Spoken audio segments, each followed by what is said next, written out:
We have no public hearing scheduled for tonight, so we will move to the consent agenda, which consists of the minutes of August 25th, resolution recognizing September 12th, 2020 as Suicide Prevention Week, approval of contract for Century Engineering Incorporated, DBA NXL for construction engineering services on Arbor Drive in the amount of $218,140. A 5-year electrical contract with Davis H. Elliott. Purchased 2 police vehicles at $133,334. Set personal property tax discount percentage to 34.23 for 2020 tax bills in accordance with Personal Property Tax Reform Act. We need to reschedule the public hearing, originally scheduled September 22nd to October 13th on behalf of Colin Huff, property owned by L.R. Birch for a towing service at 3295 North Franklin Street. Schedule a public hearing on October the 27th for a rezoning request by Gay and Neal for property owned by Golden Triangle Development LLC located east of terminus of Simmons Road, tax map 499-1-5A, 6, 7, 8, and 9, and 390 Teal Street. The request is to rezone approximately 9.56 acre property from A agriculture and R2 to 2-family residential to R3 multifamily residential with property, and schedule a public hearing on a conditional use permit for the above properties. Sir, can I did not hear when you, did you mention adjustment to the agenda? I missed a part. Oh, I did not, but if you'd like to adjust the agenda. Oh, okay. Okay, go ahead. I would just like to discuss items about the cars, the signs, and the ordinance change separately. Cars, okay. The ordinance on That was suicide prevention, item they're separately anyway if they're on the, under the discussion for the action by mayor and council. yes. I just want to make sure we can be able to discuss them, so also. Okay, so they're all covered, right? Well, basically you're requesting that item E on the consent agenda be a separate item to vote on. Yes, Okay. please. All right. And I guess, well, go ahead. Okay, so, Well, I guess, are we moving back to the consent agenda? yes. Okay. Do we have a motion? I'll make a motion that we approve the consent agenda items A, B, C, D, F, G, H, I. I'll second. The motion in a second. Any discussion? Hearing none. Oh, I'm sorry.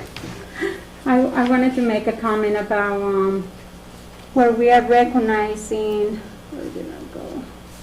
Okay, item B under the consent agenda. I would like to make a comment about it. Okay. I am so grateful that we are recognizing this, making changes, and, well, we hope to make changes.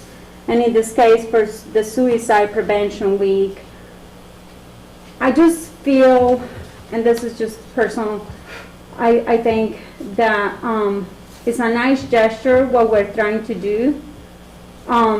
But I guess my question is, what are we doing to help prevent suicide acts in our town? And I guess that is a question for all of us. And then, as we sometimes are making things even worse sometimes for the people in here by checking and harassing citizens for their home appearances, grass cutting, street removals, increasing What bills. has that to do with the consent agenda? Well, it does, because we are trying Suicide to. prevention, yeah. What is, But what are we doing? I mean, just saying something that recognized in a week sounds great to put a signature on it and a board on it, but what are we doing to prevent suicides?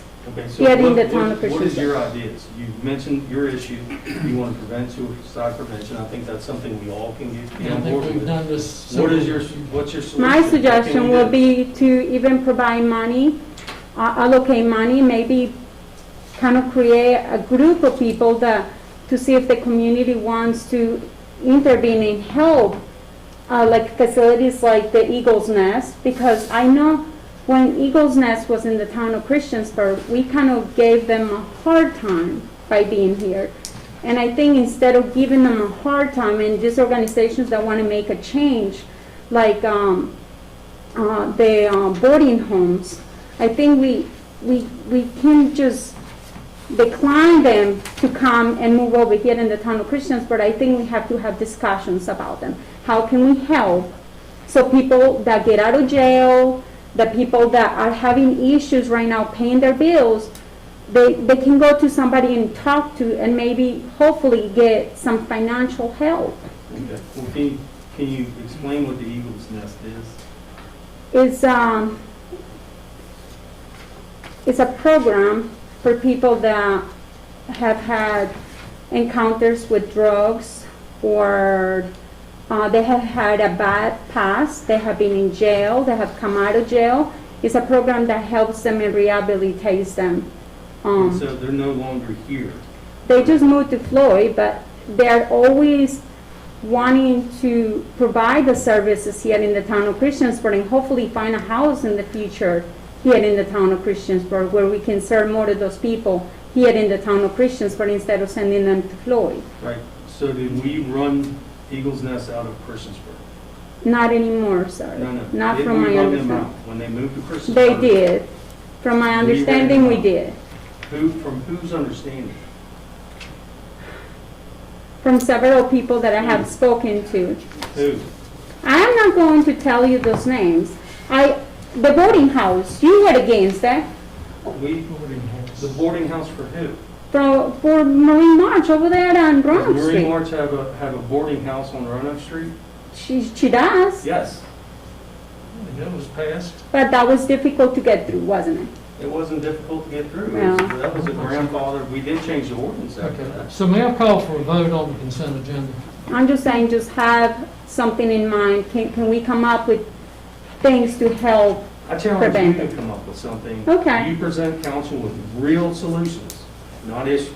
Okay, Okay. sounds good. Because that's all we get from you every week is issue, issue, issue, but no solutions. Well, every time I bring solutions, All right, you always that's it. tell me to go back. Sorry, Madam Clerk, would you call the council, please? Hold on. No, I think that Mr. Shalom has a good point here. Ms. Hicks, have you had a chance to look into other agencies in this area that are doing things for suicide prevention? Have you done that? Yes, sir. Yeah. thank you. May we now call the council to get a consent agenda? And Yes, that sir. is A through D and F through I. Yes, sir. Councilman Bishop? Councilwoman Hicks? Aye. Councilman Hubbard? Aye. Councilwoman Sacks? Aye. Councilman Showalter? Aye. Councilman Stipes? Aye. That is 6-0 for it. So next, we will talk about the purchase contract of 2 police vehicles for $133,000. Is that what you would like to bring Yeah. up to vote? Yes. We got all this money from the state. It's not free money, it's tax money, for the CARES Act. And I'm not against us getting cars. All I'm against about the fact is, are we doing everything in our, that we can solve the issues of not having to buy more cars like that? Can we just spray them with Lysol? Are we doing that? Because it seems like right here we are getting 2 cars that cost almost $140,000. We're billing them to the CARES Act. And I guess my concern is we keep using the CARES Act money, and I know we got the money to be able to use it, but at the same time, is that even ethical? And I guess that's my question to you guys. Is that ethical that we're doing that? We're using those funds, and instead of helping the local community, even with water bills and things like that, we're going over there and spending this money in things that we will need in the future. Because we're already getting 2 cars within the current budget, and then we're gonna get 2 additional ones, is that correct? So we'll make it 4? It's just two additional vehicles. So, but we're getting in our budget for 2020, 2021, there are 2 police cars, correct? That's correct. So we will get 4 police cars within this year. That'd be correct.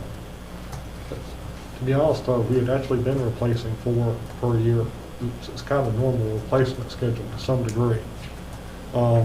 We were behind in police vehicles, and we probably still are to some degree, although I think we've caught up closer to where we should be.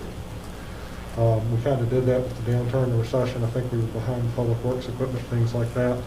Although I think the purpose of these vehicles is really to be replacement vehicles if the vehicle's down for COVID-19. That is the recommendation of the health department, is that if you have a positive, that you not use the vehicle for at least 48 hours. And we have had a couple instances where we have had vehicles that we've had to shut down for at least 48 hours. We've done that, I think, at least twice. And just a reminder, there are over 40 police cars that we currently own, correct? I can't tell you the number, but the chief is here.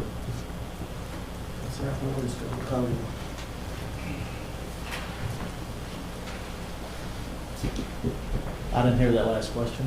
How many police cars do we currently own? We have 36 vehicles in fleet, 36. police vehicles. Okay. So, Chief, excuse me, so the 2 additional vehicles that you asked me for, are they going to replace 2 older vehicles? 2 COVID vehicles? 2 older? 2 older. 2, they will. Okay, and the older vehicles, you know how many miles are on those vehicles? Both have over 130,000. And how old are they? They are 2011, so they would be 9 years old. Okay, thank you.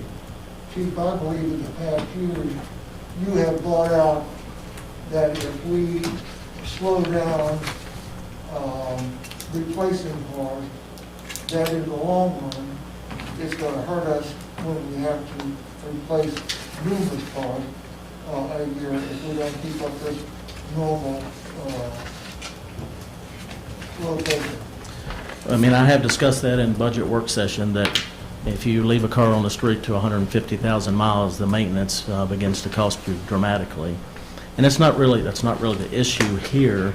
I mean, the issue is, I mean, our municipality has been awarded $3.6 million in COVID CARES Act money. We are in a position where we have already deadlined 2 vehicles because it was COVID-19 contaminated. We're put in positions where we're making transports to Virginia Beach and Petersburg for TDOs. Those 2 spare cars that we're using to make those transports, they're in tough shape. So the justification for these 2 would be to use those as our backup vehicles in case of COVID-19.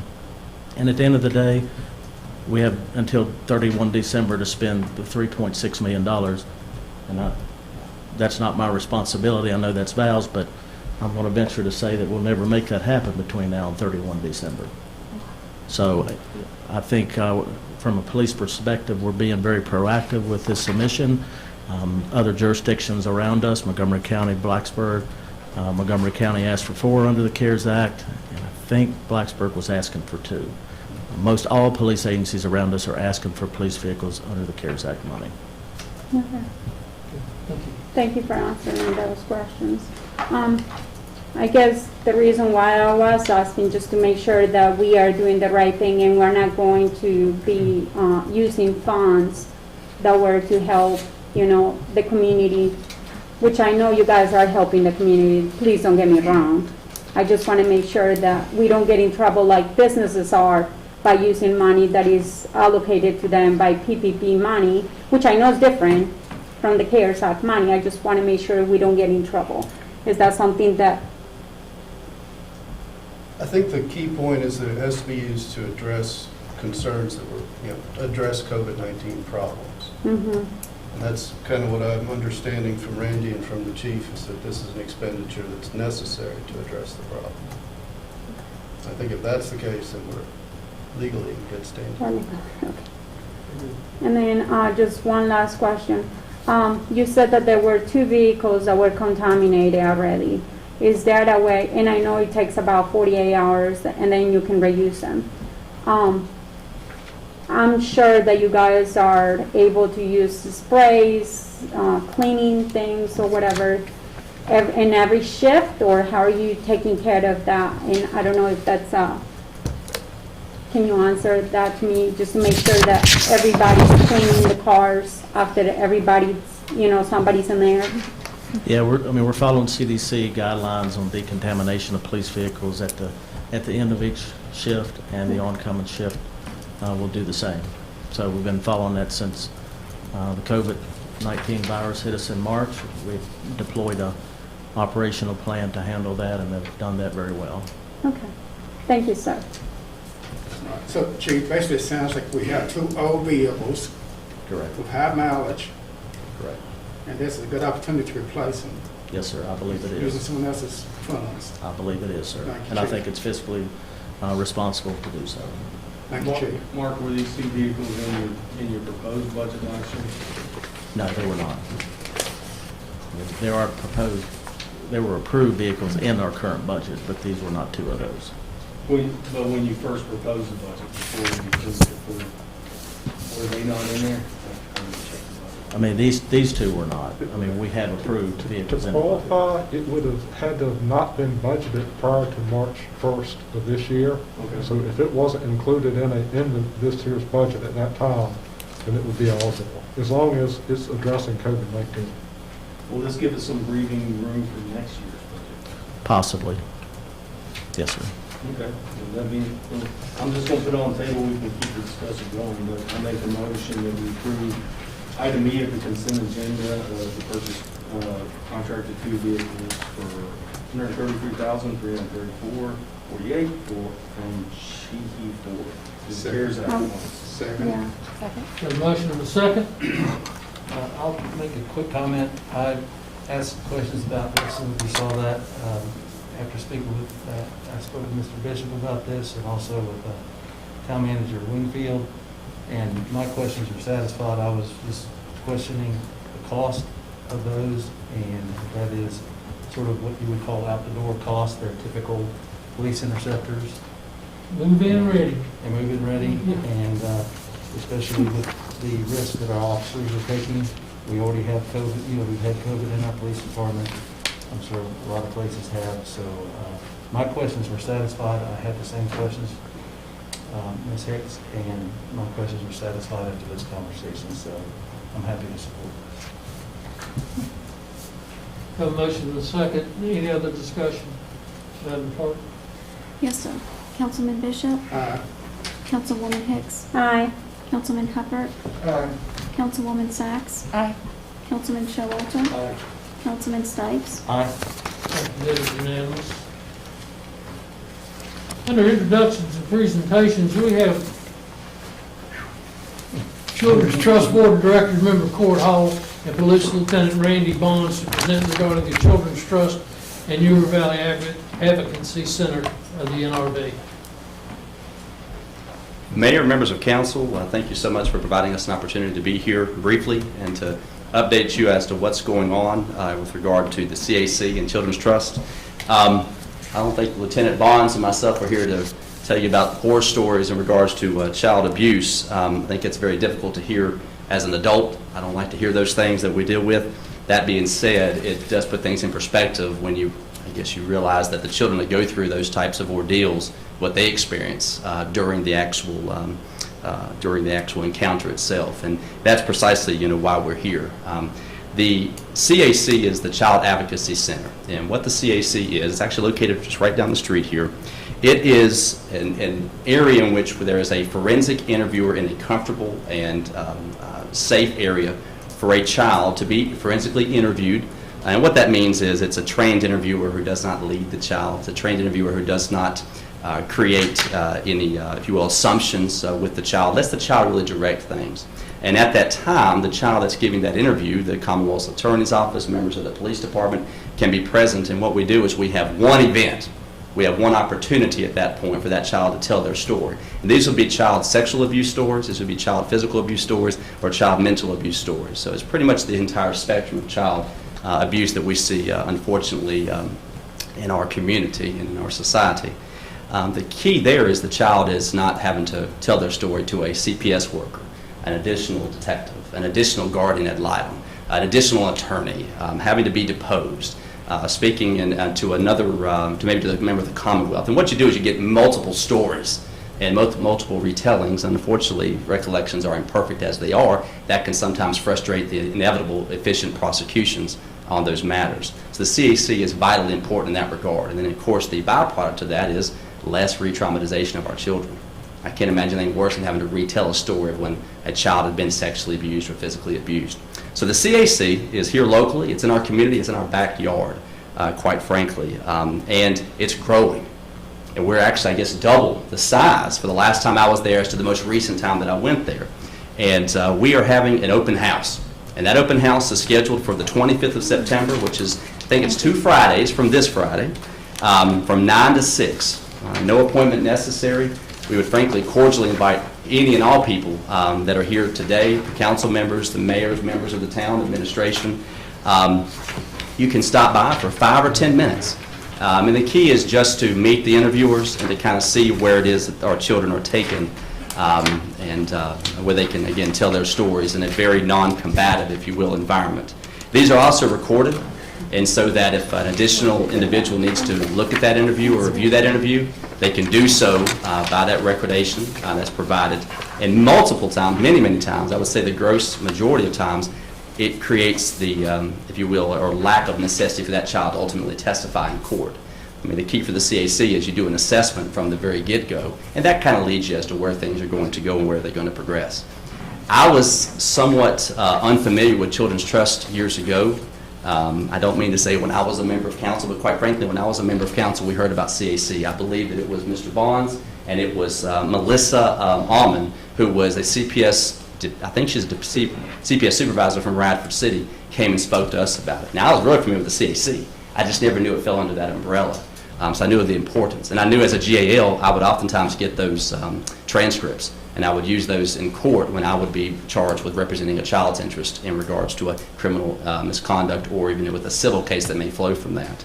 But one thing that this council did, there's many things we did that I'm very proud of, but one thing I'm very proud of is that we jumped on board and we heard that telling, if you will, of the need, and we funded it as a council. And you all still fund it. You've been funding it every year. What it is, and I don't mean to steal Randy's thunder because this is his word, but we were the first domino. And when we funded it, and it's a 501c3, when we funded it, next thing you know, Montgomery County jumped on board. Then Blacksburg jumped on board. Then Floyd jumped on board. Then Radford City jumped on board. The next thing you know, we're getting so many calls because, quite frankly, one thing that Christiansburg is very, I will call it famous for and known for, is our crimes against children, the way we are able to mobilize. I know a lot of localities come to us for support in that regard. We don't take that lightly. But we funded it, and those other localities fell in place. Now we're taking them from as far away as Grayson County, Carroll County, and there's a second interviewer that we have to have that's now on board, and that's the reason for the expansion. I hate to say it, it's kind of one of those where it's expanded and it's wonderful to have that facility and that capability, but it's a shame that we have to have that wonderful facility and that capability and 2 forensic interviewers. But regardless, it is a godsend. And I can tell you that from a personal perspective. But Mr. Bonds has more information to share from a law enforcement perspective, some of the numbers and things, but cordially, I invite you to stop by. If you got a minute of your time or 5 minutes, call me up if you want to, and I'll meet you over there. But just come in and meet them. Frankly, I would say shake their hand, but perhaps tap their elbow now, because what they listen to on a daily basis, you couldn't pay me for. I couldn't do it. I couldn't do it. So I'm very blessed that we have people like Randy Bonds and other members of our law enforcement in the community, forensic interviewers, forensic staff, nurses, all of them that can do that. At this point, I'll turn it over to Randy Bonds. Ladies and gentlemen, council, I thank you for giving us time to talk to you tonight. My name is Randy Bonds. I'm the lieutenant here at Christiansburg PD for the Investigations Division. And like Cord said, we do take child abuse and these allegations extremely seriously. We look into them quickly, and we really have jumped on board with the CAC in 2012 when Children's Trust took it over. We were using them sporadically before then, but we use them primarily now. And over the course of these last 8 years that I've been supervisor of the investigations division, and we've interviewed numerous children there, and we've made a lot of criminal charges off of that. And based off of those criminal charges, you would expect for the kids to have to testify, but these interviews are so strong and so good that we've had one child that in the last 8 years, I can remember all the charges we've made, have to testify in court. And that's huge, because can you imagine being a 6 or 7-year-old kid, having to go before court, and having a defense attorney get into you? It's been very successful, and I really am here heartfelt telling you as our counsel for Christiansburg that I appreciate and everything that you've done, and I really hope that you continue to support the CAC. There are 2 things me as a criminal investigator I need now that I've been in this for a long time, and that is the Child Advocacy Center and the Forensic Nurse Program at Carilion. And unfortunately, I control neither one of those fundings, and I control neither one of whether they can come or go. So as a council, I would ask you all, if you ever have a chance to go see the CAC on September 25th, that you come out and see what it's all about. And if you ever have a chance to go talk to the forensic nurses and do anything with Carilion, I would implore you to do that as well. I'll set it up if you want to talk to them or see what kind of facilities they have. I'm not here to talk about forensic nurses, but those are 2 things that I really have to have from a criminal perspective here. But I want to talk to you about the cases we've made over the last few years. We do see a downslide right now. In 2018 to 2019, we had 86 cases in Montgomery County. 36 of those were from Christiansburg. A total of kids that were interviewed by the New River Valley Children's Advocacy Center were 206 kids in a year. This year, from 2019 to 2020, we've seen 53 in Montgomery County with 16 in Christiansburg with 140 total. That has to be because of COVID, in my opinion. The kids getting out of school in March and not going back, they haven't had eyes on them. We really expect to see a big uptick coming on now since school started today. Now that they're going to be back in front of counselors and teachers, we really expect to see, we've prepared and braced ourselves for that. So unfortunately, we've had to expand. I'm grateful that people like you all have allowed us to expand. I'm very appreciative from not only a Children's Trust board member, but from one of your employees. I really do thank you for that, and I hope that we can continue on with that. Again, not all the time is it worth our while. I don't say worth our while, but is it not good for the child for us to pursue criminal charges? Some kids just aren't going to be able to handle it if we have to go to court, and I always have to look at that. So we also have our family advocates provide a lot of care for the family. We get them counseling services. It's predicted or estimated that each family will receive about $1,038 worth of services for each time they come to the CAC. So if I can't prosecute for them, at least we know we have something out there for that child to help them and their family, the non-offending caregiver, to help them through and get them back on track so that they can have a better life. And that's really what we're here for. It used to be that if I didn't press charges or we didn't pursue charges from a criminal standpoint, I really didn't see the child anymore. And it's kind of, from our perspective, it was kind of they're on their own, if you will. I don't mean to sound cold like that, but I really couldn't go any further than criminal charges. But now that we're part of this team, we all work together and we really make sure the families are doing well, even if I can't be my spoke of the wheel and present criminal charges to the common attorney, or they don't pursue charges for whatever reason, we know that that child's being taken care of. So again, I thank you from the bottom of my heart, from an employee perspective and from a board member perspective. Thank you. I believe y'all have about a 95% approval from the families of the children involved. It was something very high. The way they felt afterwards versus the way they felt, and it used to just be us and CPS going out talking to the kid, talking to the family, and if we could get charges or we could help them then. But realistically, we were done in 2 to 3 months and never saw the family again. Now we're a year to a year and a half still keeping contact with this family to make sure they're still on track, and that is huge. To try to break this cycle. Because if we don't break the cycle today, in 18 years or in 15 years when that child becomes an adult, then we're going to see it repeat. And I've been in this long enough now in my career that I've seen kids that were abused grow up to be abusers themselves, and that cycle repeat itself. So it's unfortunate for me, and I don't see this next generation of cops have to deal with this, or children have to deal with this. Last thing I would say is the financial support that's provided by the town council and the other boards. I don't mean to play semantics with any of you, but there's times we spend money, there's times we invest money. I see positive outcomes from this. I see positive dividends from this. I think, again, Randy, I think hit the nail on the head. It's the ability for us to meet these needs when they arise, and then also to continue meeting the needs of the family, much more so than just in the immediate. A lot of times there's other things that stem and flow from this, their home situations. Additionally, he mentioned about the uptick in cases. One thing with schools being out, I've always looked at it first lines of defense sometimes, in addition to law enforcement and CPS, as our teachers. And the reality is, and it's a fact, that there's more positive child protective services referrals that come from school teachers than anywhere else. They're incredibly underappreciated, and their mandated reporting status is crucial. And quite frankly, a teacher that sees a child 30 hours, 35 hours a week knows the nuances of that little child as well as parents do. They can pick up on things. They can report things when things are off kilter. And that's what allows people like Randy and the police department, CPS, to mobilize. And CPS would have to go in and do that. That's why I think it's absolutely accurate that you're going to see an uptick. I think that isolation in a bad home environment is a recipe for disaster. And it's unfortunate that that's the situation. But getting teachers back involved is one way to kind of open this thing up. Not that they're looking for abuse, but abuse presents itself to them in regards to trust. That's why the SRO program is so important. It's a trust. Again, your support of the CAC, it's an investment. I mean it sincerely. But thank y'all so much for the opportunity for us to be here. Again, if you can stop by, I know you're busy. Very similar to teachers, council members, mayors. Town staff is very underappreciated as well, and again, I know your time is precious, but if you have 5 or 10 minutes to spare, I'd love to see you on the 25th. And if you can't make the 25th, reach out to me. I'll set up an appointment and we'll go down there together and meet everybody. It doesn't have to be the open house. I'm here at the PD all day, Monday through Friday. If you want to see it after hours, I'll make arrangements for that happen too. So just reach out to me as well. Thank you all. Thank you so much. Thank y'all. Thank you very much. Thank you. Next, we have Assistant Director of Engineering, Capital Projects and Utilities, Justin St. Clair, to present on transportation and stormwater capital projects. All right, thank you, Mayor. This presentation is going to focus primarily on the transportation and stormwater projects.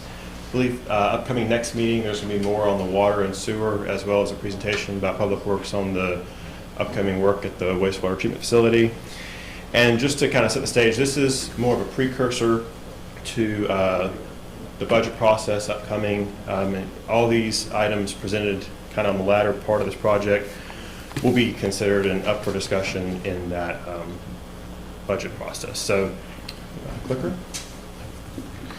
Wanted to start off with a few of the projects that are in this year's budget but are completing either the next couple weeks, the next couple months. These 4, Crystal Mill Road realignment and crossing improvements, the North Franklin Cambria corridor improvements and Depot Park Trail extension, as well as the Roanoke Street sidewalk extension from Robert Street to Reading Road. These are all in the very last parts of their project, so I didn't go into much detail as to what was left on those in the budget. Most of that's rollover from previous years, just as we're closing those out. Then I did want to hit the projects that are currently in this year's budget between the transportation group and the stormwater group, just to try to, bring back to memory what some of these are for and, where we're at on those processes. So the first group is in the transportation system. I broke it down to intersections and signals for the first one. The 2 projects of importance here are Roanoke Street and Tower Road, Hampton Boulevard intersection signal. And this year takes us through engineering and right-of-way for the intersection signal improvements. This project consists of curb and gutter, sidewalks, some street lighting, and of course the new signal at this intersection with pedestrian accommodations, with crossings, push buttons, the walk, don't walk features and things like that. The construction will follow in future years. So the money shown here is just for completing engineering and then doing the right-of-way. So it's split 50-50. This is a VDOT revenue sharing job. And then for Arbor Drive, Peppers Ferry Road intersection signal, this is pretty similar to Roanoke Street Tower Road, except there is a signal there already. The main facet of this is adding a dedicated left turn lane from Arbor Drive onto Peppers Ferry. If you've ever gone through there at lunchtime or in the afternoon, it backs up well past the DMV, and most of those people are turning left to go get on the bypass. So that's what this project is for. Again, this is engineering and right-of-way in this year, and then the construction will follow in future years.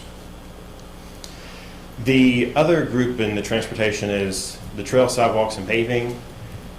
The project that is a transportation alternatives project, this is Roanoke Street sidewalk under 460 bypass extension.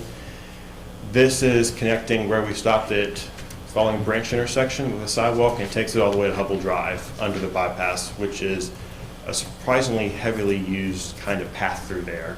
I see people walking through there more and more, it seems like.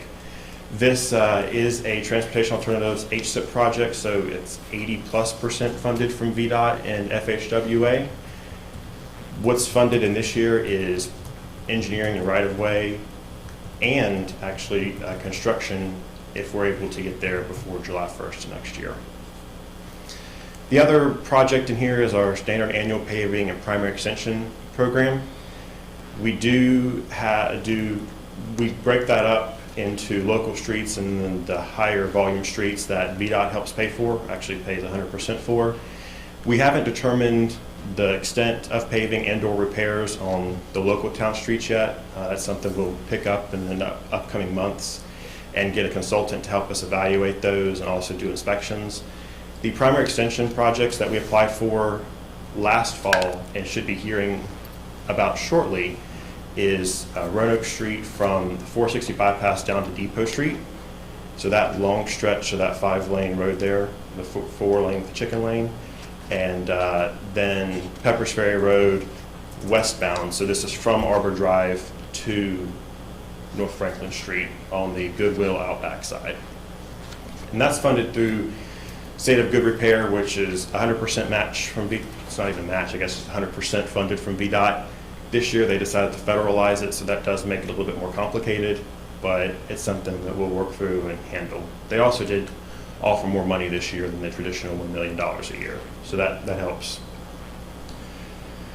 And then hitting the stormwater, these are projects again that are currently in budget. The downtown watershed study, this would be looking at remodeling or submitting a remodel for the floodplain down near the North Franklin Street, Depot Street intersection.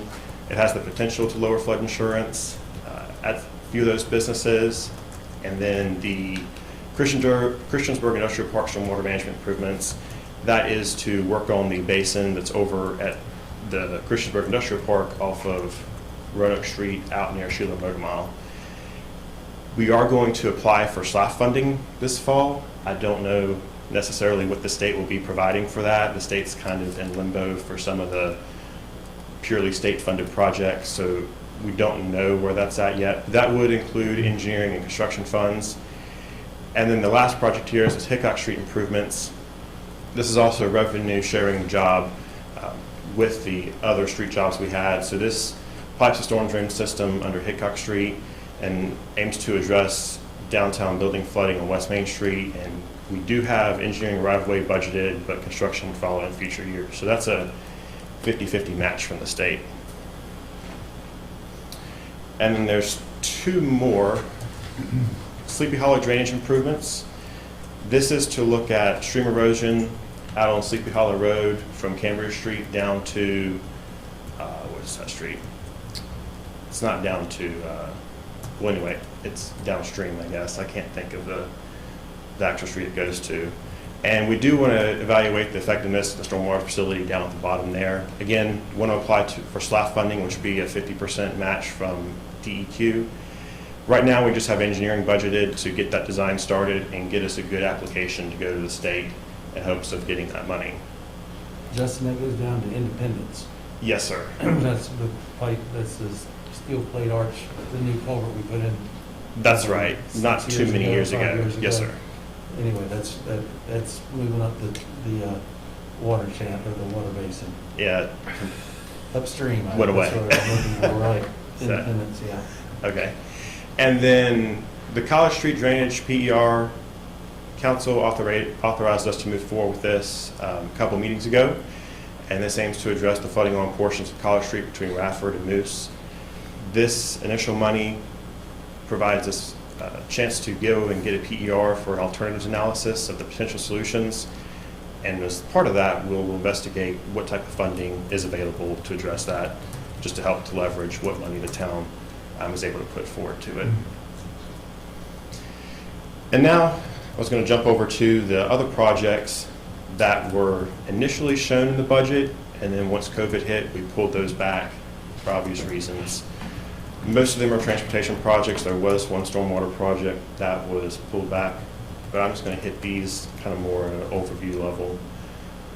The first one is a traffic signal study. This is going out, seeing what we have out there, because some of these signals are exceptionally old. You typically don't touch something that old with any new lights or anything, because people don't like to sign off on things they don't know actually work. So evaluate existing infrastructure throughout town and establish a replacement plan. The next two projects, the transportation alternatives projects, this actually, I believe there was discussion on these previously to go ahead and tell VDOT that we were good to move forward on these. This is pedestrian signals at Wades Lane in North Franklin, and also First Street and North Franklin. They are 80-20, so in FY21 we only have engineering starting on that, with right-of-way and construction in future years. The North Franklin Bridge Deck Rehab, this is to start engineering for a deck rehab plan to address the aging infrastructure. That's basically the biggest and meanest bridge we have in town. We have a couple other larger culverts and bridges, but that by far is our biggest bridge asset that we have to take care of. So we want to go ahead and make sure that we're in place to do a rehab on that prior to further degradation of the deck.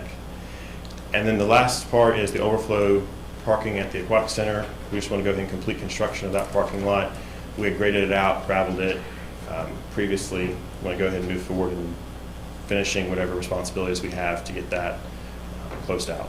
Can I ask you, where is the North Franklin Bridge, the deck rehab at? It's the large bridge just past the Aquatic Center that goes over Crab Creek and the railroad. Oh, okay, got it. Thank you, There sir. between the Aquatic Bridge Center. in town, right? Yeah. Yeah. I think we have a bridge on Depot Street, right? That old one near Roanoke Street. That might be the only two actual bridges. Well, Riva Knolls is, and the new one at Depot Park Trivet. So, Before we jump forward, I'm sorry for interrupting, You're good. and I'm not going to speak for council, but I would ask, maybe, as we see what happens in Roanoke when they do rehabs on their bridges down there, they're trying to make them a little bit more aesthetically pleasing to the community. And again, I don't want to speak for council, but if there's any way that we would have an option, since that is the most heavily used bridge in town, that maybe we could do something like they're doing, and I believe Bradford University's going to do something with theirs, going across the Devon Center, to make that look, when they're rehabbing, they're going to make it look a little bit more pleasing, more community reflective. That's all. I don't want to do anything else in that, but maybe an option to bring the council at a later date for us to weigh in on. yes, sir. I like that. Absolutely. Okay. And then these last three projects are proposed revenue sharing projects. The town applied for these back last fall. From the state's perspective, revenue sharing is somewhat in limbo. They're not sure how that's going to move forward. But these are three projects: the Betty Drive realignment, North Franklin Street sidewalk from Elm Street to Mill Lane, and then Cambria Trail. Pretty self-explanatory as to what these are on Betty Drive, and then of course sidewalk on the eastern side of North Franklin from Elm down to Mill Lane, and then the construction of a 10-foot multi-use trail from Mill Lane to Cambria Square for the Cambria Trail. Anything from here would just be put in as engineering for FY21, and again, that's kind of if VDOT decides to move forward, or how they so please to decide how they want to move forward with revenue sharing this year. And then for the stormwater system, there were two here. Stone Street culvert was delayed. This is to begin the design for culvert replacement at Stone Street. We're across the town branch behind Kroger. It's that, I think it's a triple 36 that goes through there just upstream of the stream restoration that we did a couple years ago at Depot Park. This would be engineering only with construction in future years. And then there are a handful of kind of larger, more difficult box culverts around town that need to be replaced. One being at Second and Fleeger, one on Sherwin Drive, and just things that are a little bit more challenging than just digging up an older pipe and replacing it with another same-sized pipe that's undersized or ineffective for what it's doing. So, with that, if we have any questions, I'll try to answer best I can. I have one. Yes, sir. One of your very first slides was on Tower Road. Yes. They're putting the light in there.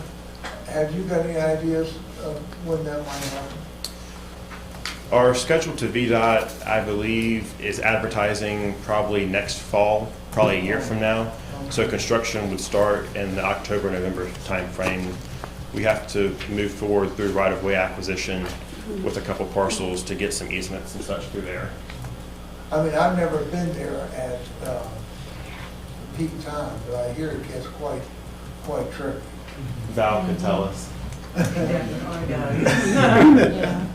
I've been enjoying during COVID-19 and when we were all closed down, I could just like pull up and pull out. Made your commute a lot easier. It's changing now. I got a quick question. We approved additional funding for paving. What project would that apply to? The additional funding for paving, did we just end up funding that 100% from previously? So we did end up for what I would say FY20, we were able to, I'm going to try to remember what we actually paid before. I know we just finished up Alexa, Stafford, Buffalo. We repaved North Franklin Street, Oak Tree, Tall Oak. I think there was one more. Oh, Windsong. I think those were the main ones we did with annual paving. And then for the FY21, I believe there was just an initial reduction, but we decided to fund that 100% from what we have typically. So we haven't identified those specific streets yet. There are some streets that we're getting to the point where they need to be actually repaired versus just milled and filled, and that's been our typical go-to recently, but there are some that just putting new pavement on top of old, it's just not going to last. So they're going to have to be a little bit, designed, engineered prior to going out and doing those. So we'll probably group a couple projects with repair and then of course include just some milling and filling and topping and have a group of projects coming up starting next spring. I know the people on Windsong really feel appreciative of what you guys did and how quickly you did it, Thank you. Yeah, they were very pleased. A lot of that goes to our contractor and our inspector on site, so making sure everything goes smoothly. Do you foresee having a lot of issues to get funding from VITA and other funding sources for the next year? I really couldn't say. I know, the state's main revenue source, well, big source for the state is sales tax. So I think that has taken a hit. And they've been pretty reluctant to let us know where things are because they don't know either. I think everyone's just trying to figure out what's happening next. Okay. And then another question, the project on Hickok Street, what is the time frame for it to be finished? And then I imagine you're not going to be doing any structural, anything on there as far as for the farmer's market. This is just going to be fixing the road, right? This is just picking up the drainage where it crosses Hickok Street south of West Main Street, running it down Hickok Street, moving kind of across Main Street to get down the other part of Hickok Street and turning it back into. So that's what this is for, to realign that sewer out from, storm drain out from under those buildings through there. Okay, thank you, sir. Brief comment, great presentation. Thank you. Went over a lot of great information for us, making decisions. And Ms. Hicks, you made a comment about foretelling the future on VDOT funding. If you recall the last meeting, or was it 2 meetings ago, or one meeting, was it last meeting, when we won the LEP locally, the locality of the year. During my time on council, which is 14 years now, we've moved from the rumble seat to the back seat to the front seat as far as pace setting and spending our money. And so we're going to fare better than average with all of our requests because our staff demonstrates their understanding of project delivery and of meeting on time, on budget, project delivery. So whatever the future holds, we're in the front seat. And it's due to the way our staff has latched onto that and led us along. And also conclude with this, these projects that we put on the back burner because of COVID, I fully hope that we'll revisit some of these in October. And one project that's near and dear in particular is the Cambria Trail, because we've got to keep pushing. But anyway, this list we need to pull back when we do our budget amendment and see if there's anything we want to put back into the operating budget. Great presentation. Thank you. And we're on VDOT's A list for funding. I can assure you that. Can you please share that with us in an email so I can also share with planning, because I know the planning department is always very interested about finding out what we are doing with it. I'm sure, yeah, absolutely. Thank you. It was Thank a you. great presentation. Appreciate it. Thank you, Justin. Thanks. Thank you. This is our citizens' comments portion of the council meeting. Is there anyone here that would like to address council? If so, if you will name, address, in 3 minutes. Is there anyone here to address council? Hearing no one, I will close the citizens' comments. Under committee reports, have we had any, go ahead, Liz. I'll get you started. Okay, so I'll take this off briefly so people can hear me. Today there was an Arts Committee meeting, and we focused mostly on the mission statement. So by the end of the meeting, we had a really good one set. So we're going to mull it over for a few weeks and then come up with the final, and then proceed down more details. But it was a wonderful meeting today. Made great progress. That's all I have. Mr. Huppert? No. Mr. Stipes? Brief update on the Virginia Tech Montgomery Airport. We had a meeting earlier today. We have N.O. Bishop, Dr. Bishop, that we appointed as a first full meeting, and the report for council is that the airport had a soft opening of the new runway on August 1st, and our jet fuel sales have already, just during the first month under COVID with the runway extension, have already met the same as 2 years ago in 2018 or 2019, and we fully expect that the future is going to hold. It's going to, we'll get a return on that investment with increased fuel sales. But the airport is open. It's a soft opening. They're still wrapping up. Wayne would understand this term. They're at substantial completion. They're still doing some fine grading. It'll be fully open probably this time next month. It is still closed in the evenings. They're doing some night work, but and we will have an opening or a grand opening for all of our boards probably in the spring. It's probably not. It may be this fall, but it'll probably be in the spring. And it's going to be a big deal. So everyone here can come out and actually look at our facility. And but things are looking very encouraging there with the first month of reopening to be back to that level. Thanks, Mayor. I guess the runway has been considerably lengthened, right? It's been lengthened 900 feet to 5,100 or 5,600 feet, I think, 5,500 feet. There's a whole new type of plane that can land now. It's a whole new class of jets, and we're already having increased travel on that, and this is under COVID, and this is without football. So things are looking good, and we're probably going to capture some of the traffic that's going to our nearby airports, including Roanoke, for corporate travel. Awesome. Pretty good.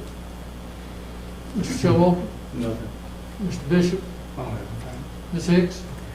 Well, I wanted to thank Brad Epperly for working so hard.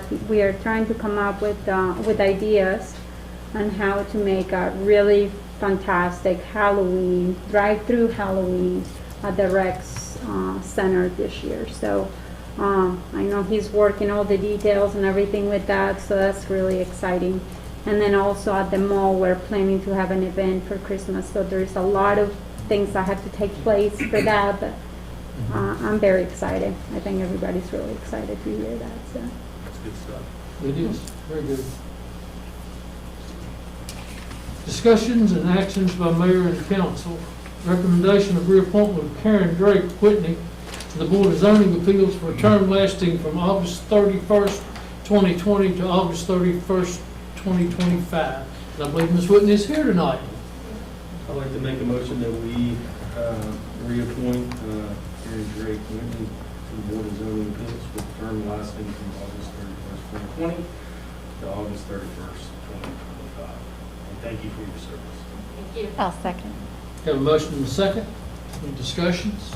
For anyone that does not know Ms. Drake Whitney, I know her from she used to be on the planning staff at the town of Blacksburg. She's been in Montgomery County.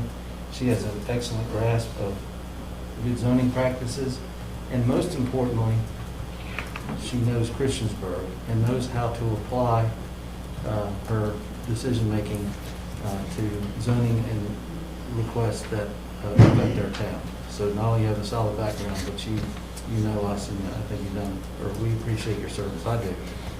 So thank you. Karen, you're not a rookie on this board, are you?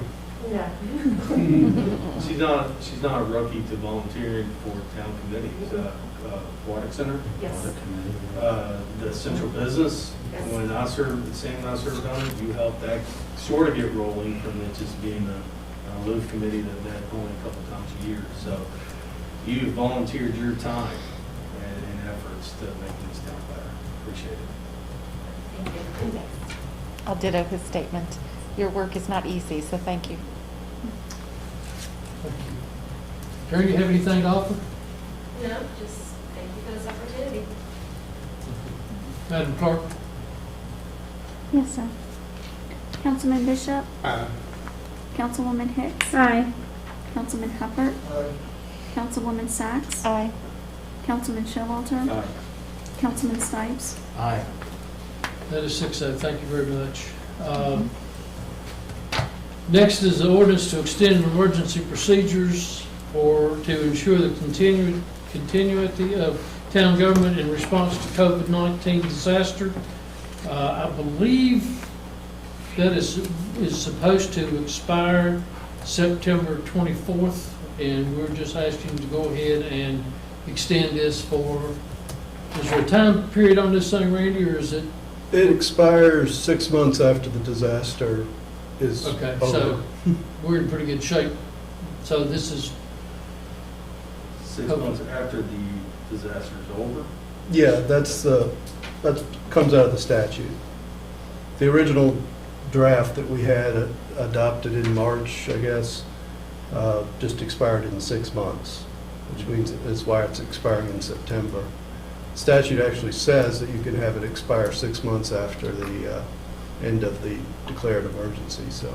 so it could be 2 years and 6 months, or a year and 6 months. Hopefully it's only 3 weeks, but that's beside the point. Right, exactly. Okay. And you can repeal it at any time as well. Do I have a motion?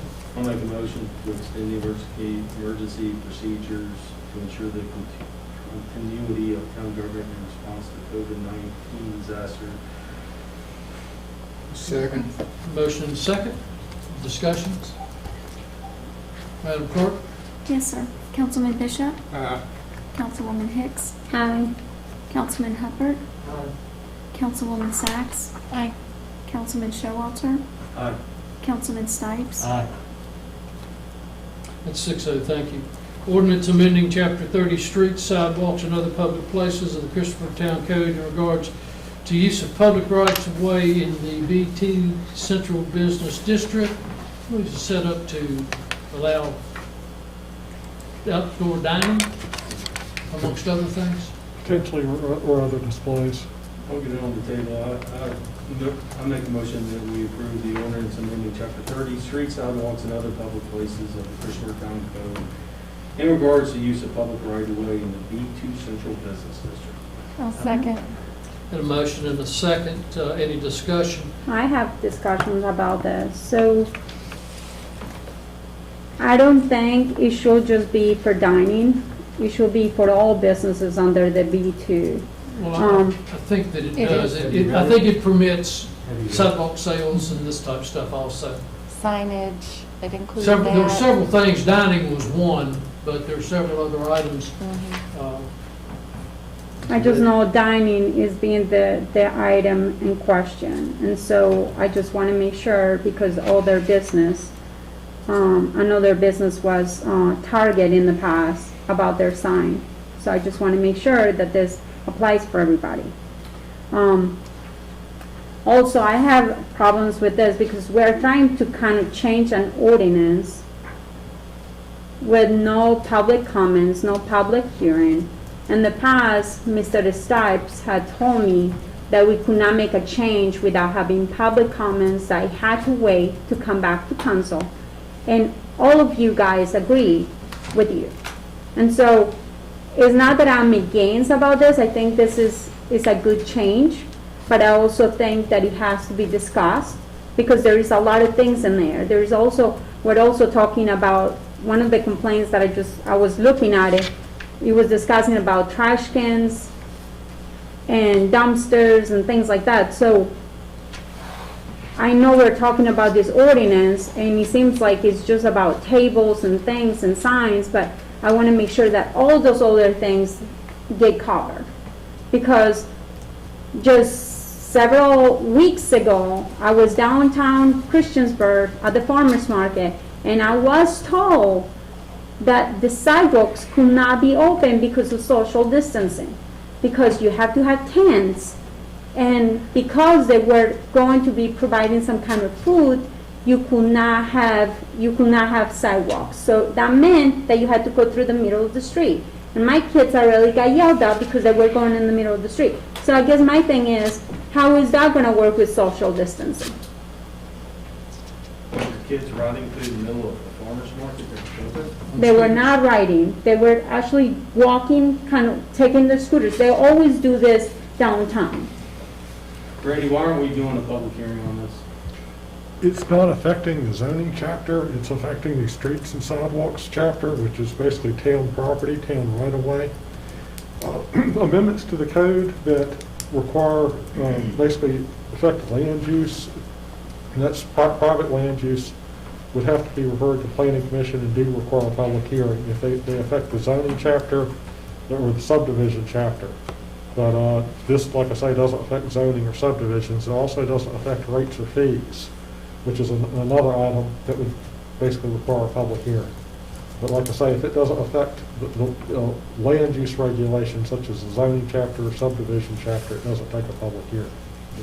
Well, we're talking about changing ordinances here, so do we have to go back and look at the noise ordinances again that you guys may, some other businesses go through in the past just because some people want that change? I mean, this came out of one complaint, and then we had gotten other complaints in the past, but the other complaint was not taken serious, and then all of a sudden somebody shows up, and this person is taken serious. And then all of a sudden we want to change the agenda and take a vote on it. Well, you can change the agenda, this has been on the agenda. This was in the agenda this week. Well, I'd like to add also that the business that's affected has been a upstanding business downtown Main Street, and people have wanted these park benches and places to eat outside, much like the brewery has requested as well. So I see this also, not just because of a complaint, but it is time for us to make a change in relation to COVID and more people wanting to eat outside. So I see this as a positive change for all of our businesses. And if we do put this off, you've got a business that's suffering right now because they can't have people sitting and eating outside, and that should require our attention. People wanted speakers at the Starlight years ago. And today we're talking about, and I understand that, but the reality is you're already using over 40% of the sidewalk.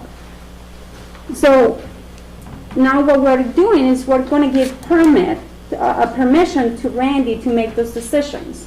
To go and tell a business, okay, it's okay for you to do that.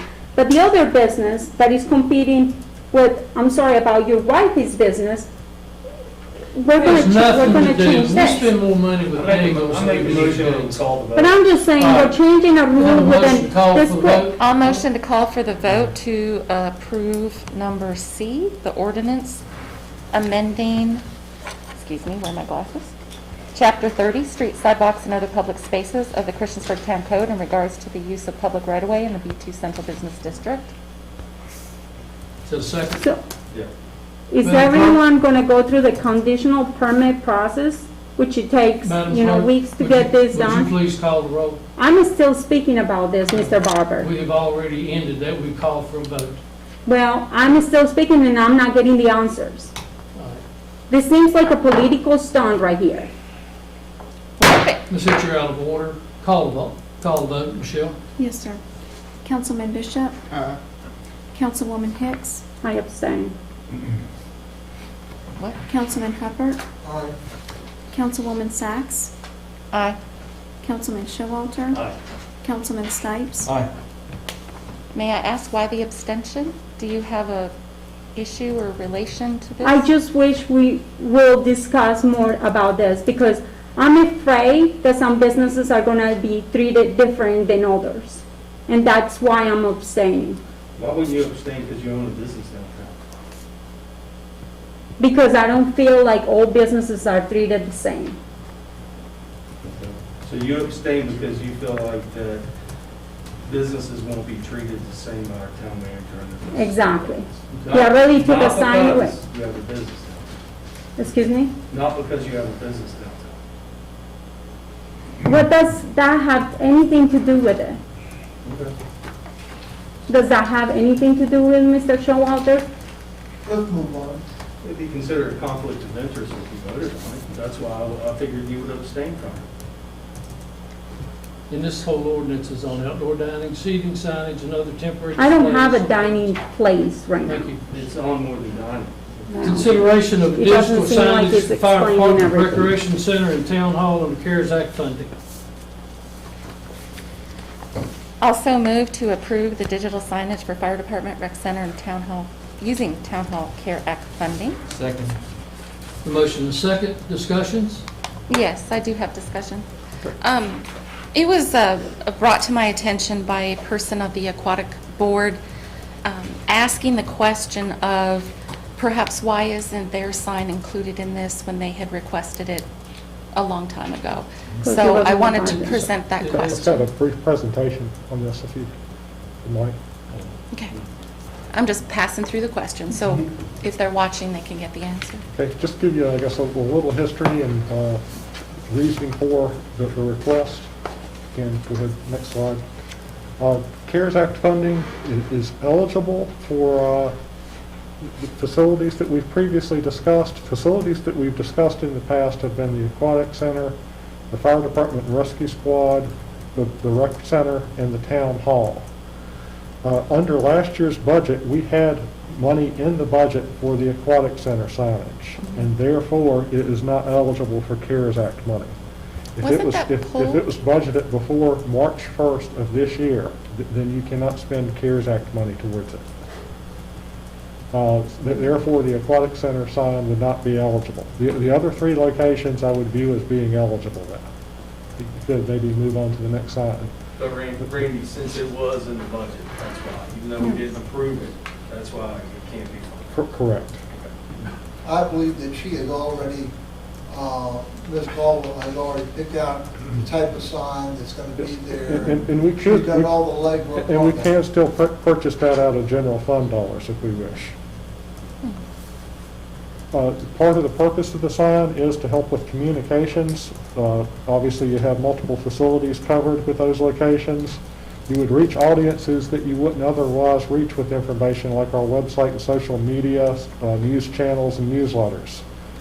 And also, just let you know, it is CARES Act fundable because we could and certainly would use it for COVID-19 updates to the public. Are our signs gonna follow the signs restrictions Yeah. that we currently have in place? Get to design here in just a second. Basically, because of the deadline, December 30th, we've already advertised for an RFP. That does not commit the town to spending the money. That basically gets pricing for the signage. So we're going to bring that, you can bring that back to council if you like. Also, I'll let you know that digital signs have been a little bit of a controversy here, and it's been fairly debated as to whether we pursued the digital signage at any of our town facilities originally. So, under the RFP, the proposals are due September 21st, and that's, like I say, just kind of part of the reason for the turnaround. We've advertised it as potential multiple different sign designs too. If you can design proposed potentially at the fire and rescue squad would look like this. They did desire a kind of a special design for their facilities, and that's what they had selected. Just if you, again, for your consideration, can maybe move on to the next slide. This is what we had designed under the wayfinding signage program. That's what we would propose certainly at the town hall and the rec center. Like I say, Chief Hanks has a pretty strong desire for unique signage with fire and rescue signage. That's at council's discretion. Chief Hanks is here and available if you have any questions for him in regards to proposed signage. We can bring those options back to council as well. Like I say, go ahead and maybe move on. Estimated cost at most per sign, we're looking $45,000 to $50,000. We had previously, the pricing I think we've gotten on the 2018 signage for the fire department was $29,000 to $50,000. Those are a couple of years old, but again, I think we could do all three signs for at most between $45,000 and $50,000 each. And I do think it's eligible under the CARES Act money because of the messaging that we would use in relation to COVID-19 and the fact that we would be reaching kind of a unique audience with the signage because we do reach people that we can't reach with social media and things.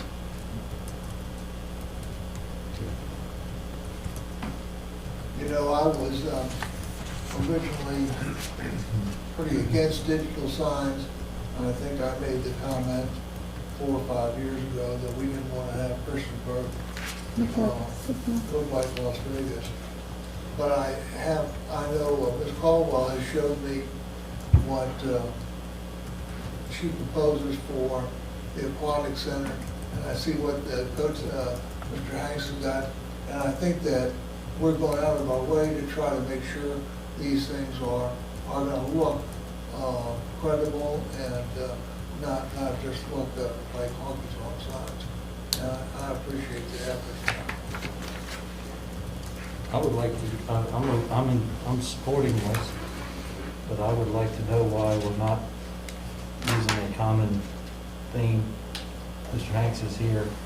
Why would we not have standard branding? We've been trying to do this sign for fire and rescue for probably 4 years now. We come up with that design that we showed right there. We come up with that 3 years ago. Funding and stuff, that's unique, on one side, the fire department would be unique to the fire department. On the rescue squad side, it would be unique to the rescue squad.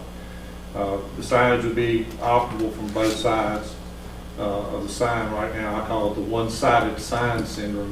We have one side of the sign because it's letterboard. They have one side of the sign that's letterboard on the other side. But whatever we would put on the sign would be unique for both sides. It would show both directions on the street. Our design was done, we finally took money last year and had the design drawn up and actually had architects, engineer prints drawn for the sign because we were figuring we had to phase the thing in. Because getting all the funding at one time sometimes is difficult to be able to do that. But we had originally have come up and agreed, fire and rescue had agreed on that sign design. We're open to doing something different, but our volunteers are unique to the town. And, we try to get them active and get them involved in what we do around the station, to make them have a sense of belonging to what goes on, in the project. But, we're open, if we get the signage, we're open to doing whatever we need to do. Billy, would you guys be open to probably not mimicking the town hall sign or the rec center sign, but incorporating some of the elements, since we've put so much work into making sure that we're branded? Yeah, sure. Just incorporate, I'm not sure how to do that, but just incorporating some of the. Yeah, some of the, like around the top part, can you go back to the sign right there, maybe? Like the arch, the sign section itself is the middle section of the sign, and up at the arch up there, we want to have a fire department logo on one side and a rescue logo on the other side. But we could take some of the elements of our wayfinding signs that we have and fill that in on top of that. I think it's doable, Councilman, I really do. I mean, we're up for anything. This is just a good opportunity to be able to use some of this money to get this project done. And all three signs, the fire department sign, fire and rescue sign, the rec center sign, and the town hall sign, can all be programmed from all three locations. So if Melissa needed to put something on the sign, it could go out to all three signs, and it would be on all three signs. They're all interlinked, through the IT department and through our web capabilities and stuff. So yeah, we're game to do that. We'd already, the reason we submitted this, we've already spent the money, and this is already engineered, and this is drawn. Trying to save money on trying to re-engineer something else. We're open for anything. Henry, I think that's a real good point that you have, and I think it's a good idea to have some continuity throughout the town. I appreciate that point. I also noticed it's about 12 foot tall, which is really big. That's not as quite as tall as the existing sign that's in there right now. Yeah. Because our existing sign is set in a flower box. Flower box is about 3.5 foot off the ground, plus the signage. So we're right at the same height as where we're at now. Okay. 12 foot sounds tall. Yeah. But when you go down there and stand on the ground in front of it, this right here won't be as tall as what we've got. Very good. It's the optic. Yeah. The 12 foot optic is what's getting on Any other comments? Yes. Have other localities been using the CARES Act money to pay for signs like this? I'd say some localities have. Okay. I think it's a great way to get the message out. A lot of things. And unfortunately, for years, we've put off the aquatic center sign until this year. And if we hadn't had it, if we had put it off again for another year, the aquatic center could be one of these signs as well. But we were a little proactive this year. Finally. Right. Now it kind of hurts them sadly. Yeah. Well, before we vote, can we be clear on what we're doing? I mean, I heard from Mr. Hanks, and the last thing I would like to do is run around at our volunteers. They're probably, they're the reason, they're the wind beneath our wings. But I do, this is just me, but I want to be clear what we're voting on. I personally think the branding that we're doing, if we're too different at all, it's going to take away from our bigger goal, which is we're a team. And driving down Cambria a couple of days ago and seeing the Cambria sign, it's just really making an impact. I'm sure everyone has heard comments. I feel safe in saying we've all heard comments. And I don't want to put up something that's really different. Maybe slightly different, but not really different. And I would agree with that. if other council members, we need to be clear on what, I would like to be clear on what we're voting for here.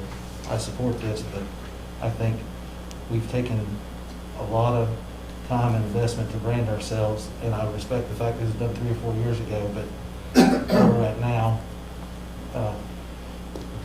So I think all we would have to do probably on the RFP is go back and do an addendum on it, maybe, because it's already been submitted, it's already out there. We just have to go back and do an addendum on it to put in whatever you would like, I would think, correct? Yeah, I think you could probably take that initial design you have, and as you mentioned, just add some of the huckleberry finish to the top of it, and in that top section, it would match the other signing pretty well. Yeah, we can issue an addendum to incorporate a little bit of the things. Yeah, use some of the color. Same color bricks. yeah. Use the same brick.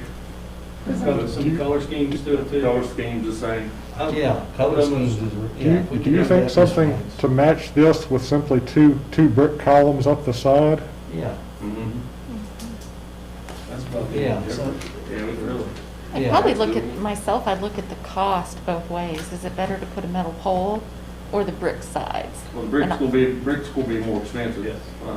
By all right, I mean, construction materials through the roof right now, whatever Right. you do, but, So I'd be more inclined to look at something like this to keep costs down as much as we can so those monies can go as far as they can. yeah, no problem. I really like the brick on the I'm afraid if we signs. go beating the horse too long, we're not gonna get a proposal in time to get it built and spend it. I would encourage, I mean, I like this for the rec and the town hall. This is me personally. I know the volunteers and both chiefs have worked hard and they're willing to incorporate our branding that we put out this year into their sign. And I don't have a problem with it. I know if they were going to do it anyway, we have the Federal CARES Act money to do it. And it's an honor to the volunteers to say, look, you know, they are special to the town, as Brad and all of us know, but, you know, it's something they had their heart set on. They're willing to incorporate our new branding into it. So it will be a little bit different, but that's fine. It's a different type of first responders out there. That's fine. That sounds good. The LED sign part, are they all gonna be the same size? For the three, I think this one's gonna be, ours is gonna be larger than what you would put on the lawn down here in front of town hall. Ours sits further back off the road. I haven't read the specs as far as what we're doing at the rec center and here, but the one here, I think, is supposed to be head on right here coming off of Roanoke Street. So it shouldn't be as large as this, probably because of the blinding effect, maybe, but I haven't looked at the specs, so I can't speak to that. Randy, could Melissa be involved in this so all three are coordinated? Because she was really intricate in making sure all this looked good. Yes. Good idea. She is. Yeah, good. Also what gets displayed. I think she does a great job. Yeah, right. Good. I think the changes that we're proposing are very much of a cosmetic thing, not a structure. Can we just pass it today and just, you guys figure out what you're gonna do with, as far as those little changes? Is that possible? Would you want us to basically just kind of give us a head nod to proceed with the RFP, but to try to incorporate the wayfinding signage as best we can with the fire and rescue signage? I'm And we can bring it back to you. I'm Yeah, let's 100% do fine. that. I mean, you heard, we want it to be different, but not too different. As far as finding the rest of it. That sounds good. Yeah. Madam Clerk? Yes, sir. Councilman Bishop? Aye. Councilwoman Hicks? Aye. Councilman Hubbard? Aye. Councilwoman Sacks? Aye. Councilman Showalter? Aye. Councilman Stipes? Aye. 6-0, thank you. CARES Act update, Small Business Recovery Grant Program. Andrew, is that one yours? Well, get up to that microphone and speak real loud. Pull that mask off and speak loud. Will do, sir. I haven't heard a word anybody So- said all night to you. So, in front of everybody's, I think under the agenda, everybody should have a list. This was discussed at the last meeting. The Small Business Recovery Grant Program is going well. We have 27 applications in the hopper right now at different stages. We will need a review committee, as was mentioned before. I think we had talked about 5 to 7 members have put out feelers to about that number of folks. What I have before you tonight, folks that have committed, are the 3 on the sheet. And to be honest, that's probably going to be a good-sized group to do this review. If the names are acceptable, because looking at what Blacksburg is doing, what Montgomery County is doing, they're looking at about a group of 3 So as this well. group of 3 is the whole shebang. It's got Blacksburg, Montgomery County, and us. Is that correct? They would be different people. This would just be for Christiansburg. So we have Cindy Snyder, who works with Virginia Community Capital. She's Assistant Vice President, Small Business Loan Officer. She's been there since 2017. I believe she was with DHCD before that, and she works all over Southwest Virginia, but of course, Community Capital is headquartered here on Peppers Ferry Road in Christiansburg. Cheryl Keene Tucker is a business advisor for the New River Valley. She's worked through the Roanoke Regional Small Business Development Center for about 1.5 years now, and she has a background as a CPA as well as a significant amount of business experience. And then Sharon Scott, who's working with, actually she is working with all 3 localities grant review program. So she sits on Blacksburg as well as Montgomery counties. That is my understanding. So she kind of brings continuity to the 3 groups in the applications that are being reviewed. So she's been the executive director of the Chamber of Commerce since 2013. And really it's a 4 to 6 week gig that we're asking them to do as far as reviewing the applications. And most of the work is going to be done by staff. We're really going to be bringing kind of most of the applications in. If they meet the criteria, then they will be recommended for funding. Where there are specific questions about whether they meet the criteria or not, that's where we're going to lean on our professional, our field experts here for just their opinions. You know, I think that's good that you have Ms. Tucker on this, that she's a CPA and has some background there. And money is such a big involvement today, and having somebody like that who has a good background on that, I think that would be really helpful. I support the people. I've worked with some of them in the past, and they are, I think you've picked the right people for the right job. 100%.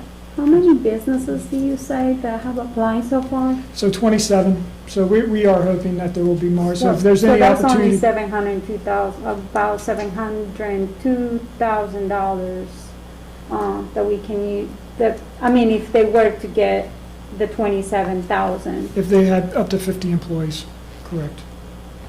So we are seeing more smaller businesses that would have, that are having 1 to 3 full-time employees, more than larger businesses. But there definitely is the need for the businesses that we've seen so far. So So- does this, I'm sorry.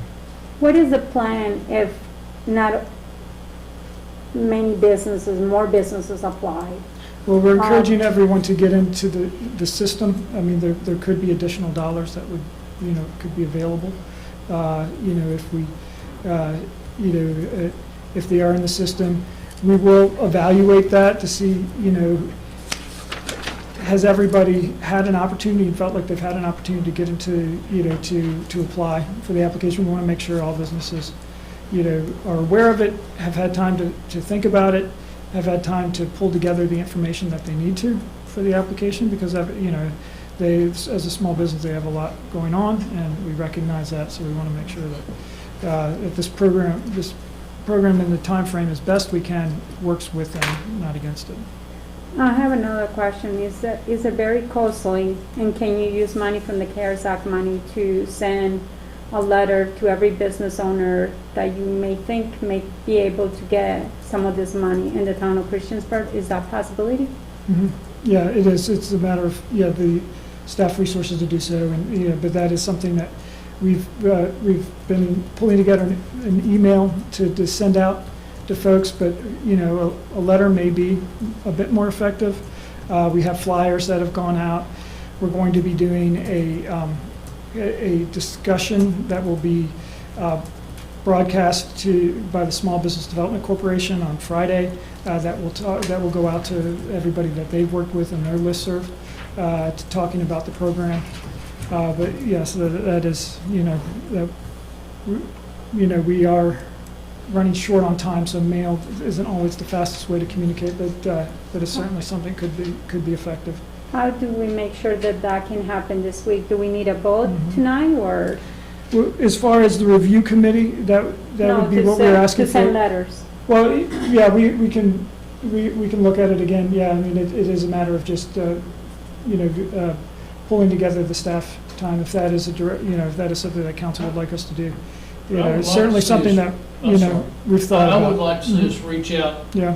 one way or another And even if we had to, I think this thing expires the 20th, Mhm. if we had to expand it to the 30th, just to give more time, I would certainly, I'd be in favor of doing that, but I think that certainly within the next few days, either a letter or email contact with all of the people that have business licenses in town that would fall under this. Yes. And we've communicated from time to time during the COVID situation with them, so. This could be sort of like sending out wedding invitations, though. We're gonna miss people. And we're in giddy-up mode now. I mean, we're in giddy-up mode. I'm even worried, just listening to the constraints we have with time. We need to act quickly on this, and I respect this very much. But I think we do what we can do expeditiously, which includes articles in the newspaper. You know, we can put an ad in the newspaper, right? Our local newspapers. But I'm afraid if we concentrate and shift our staff attention and time to letters, like I said, it's gonna be like wedding invitations. Not everyone's gonna get one or look at it. Or get it in time. And that's expensive, and it's expensive from a staff resource time. It's also expensive from a mailing perspective. But I would promote advertising through these, electronic means, and also through public media needs in lieu of letters. I think letters is going to bog down our staff. And That's true. And time is of the essence. Like I said, we're in giddy-up mode, and if we don't do this, we're going to miss the opportunity, and nobody's going to get any, businesses aren't going to get the relief that we're intending to provide. What sort of flyers did you put out there? So we've had basically flyers to groups to pass out, like Downtown Christiansburg Inc., a local shop local group, that has come before council before. We've provided flyers to them as well, or at least a PDF that could be printed. So we could certainly do more flyers, and but that has been something that if we had another 2 months, we could really do a really hefty outreach campaign. But certainly something that we could do more flyers. What about Mike's idea of extending it to the 30th? Well, if we keep, that's going to put us into October. This money has to be spent by 31st of December. We have pretty healthy rolls of tax-paying businesses through BPOL, right? I mean, we have a lot of digital ways we get information out. And I'm not trying to steal the show here. I'm saying we have to get this done, and if we delay, and I am concerned about burdening staff and the time expense for staff and cost of getting letters out. And okay, we sent it to Dan, and Shelley should have gotten it, and I never saw it because that's an old address, and people just. Anyway, I'm done. But I will emphasize the council. We need to act on this, and we need to. I don't think 10 days is going to kill us. That's what council wants, that's what we'll do. But Is there What do you anybody think? else in here that will support the extension of 10 days? I mean, this just showed up the other day. What do you feel about it? We have been making those decisions about giving that money to DCI and Chamber of Commerce the other day, and all of a sudden we're shifting, just making sure that the town gets all the money and gets a group to disperse the money. But at the same time, I just feel like that information has not been out there to all the business owners. So I agree with you. We should put in an article on the newspaper, reaching out to older people that will probably read the mail. Not everybody is on Facebook. Not everybody reads the newspaper nowadays. So I personally think that maybe sending a letter would be a good thing, but if we don't do the letter thing, at least give business owners at least 10 more days. Because right now, a lot of people have been trying to figure out how they can work with the PPP grants and trying to make sure that they are up in business and trying to follow all the restrictions from the state. I think it's a lot that we're asking business owners to deal with during this time. And yeah, that's great that is money that we got from the state to give away, but I do think that 10 days is not going to make a huge it's gonna make a huge difference for them, but I don't think it's gonna make a huge difference for us. What will 10 days do to us? I'm sorry.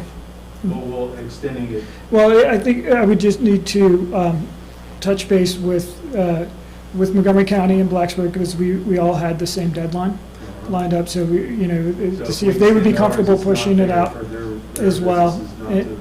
For them not to extend it to their business. Right, and then we need to keep our grant portal open for 10 more days, and we do have, the nonprofit portal has opened today, and we do anticipate the childcare portal opening, in 2 weeks. When are you In 2 going weeks to as meet well. with the other people? I can reach out to them tomorrow. Maybe do that, see how they feel about it. Yeah. I think the council would say if they feel another 10 days, go for it. If they don't like it, then. They'll have to do the same thing we do. They're gonna have to take it back to their board. None of these staff members is gonna make a decision on that. Can I throw out an option? Yeah. I'd like to throw out an option. A banner can be printed in 24 hours or less. Why don't we get 4 or 5 of them at a decent, not huge, affordable 3x5 maybe, and put them strategically through the town? That can be done in 1 day, 2 at the most, assuming Public Works has some time. And that's all the high traffic when people are coming and going from their businesses to and from school. I think that would get a lot of attention right now, similar to what we're hoping that our future LED signs would offer. But that's a quick turnaround in keeping with our due date, and we can get the word out faster. Throw that out there. Sounds good. That's So, all. so I could discuss it with, with the county and Blacksburg on the deadline date, and maybe through Randy and the weekly update, provide you all an update on Yeah, that. talk to them and see what they're doing. It would be at least 200 to 300, I would say.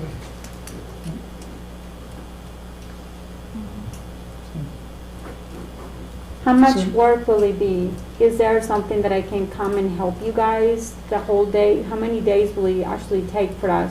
If you guys print out the same letter, I can just We write would down all the print out the names or same letter, whatever. we Can I print out help? all the labels, and, it would just be a matter of assembly. And yeah, certainly that's something that, I think, that is something that we can put staff time towards, and get that out.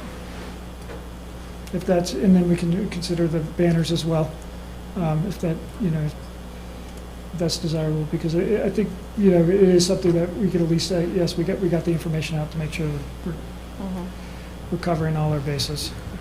Well, the That's desirable by applications are- council. They're due in 12 days right now. That's what we're talking about. Mail drop would have to be. So by the time you get banners up,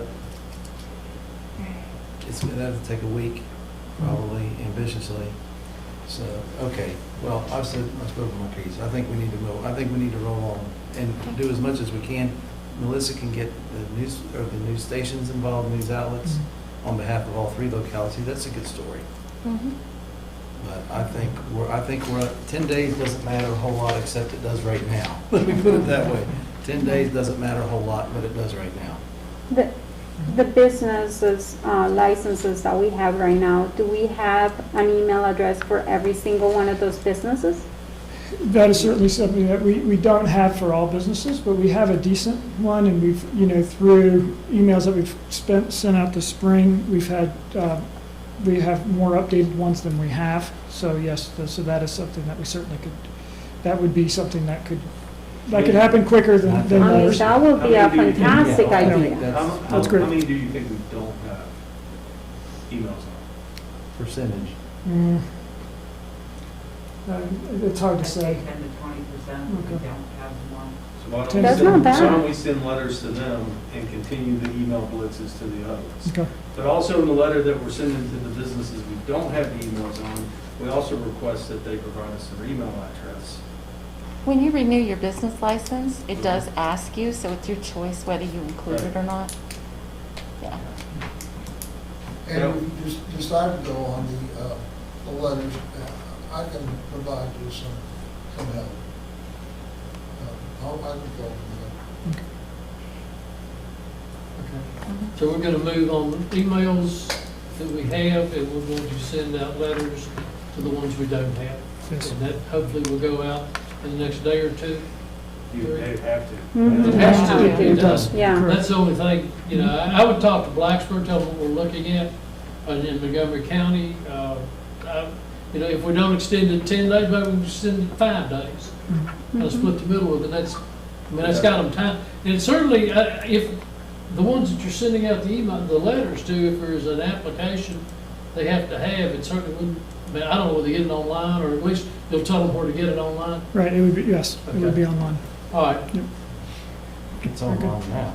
It is, yeah, it's basically, it's an all online process. So now it's on our website, it's on our town page, it's on everything else, so yeah. You know, All it's right. glad you put it on the homepage as the big banner. I appreciate that. Absolutely. Any other questions? Move on. Thank you.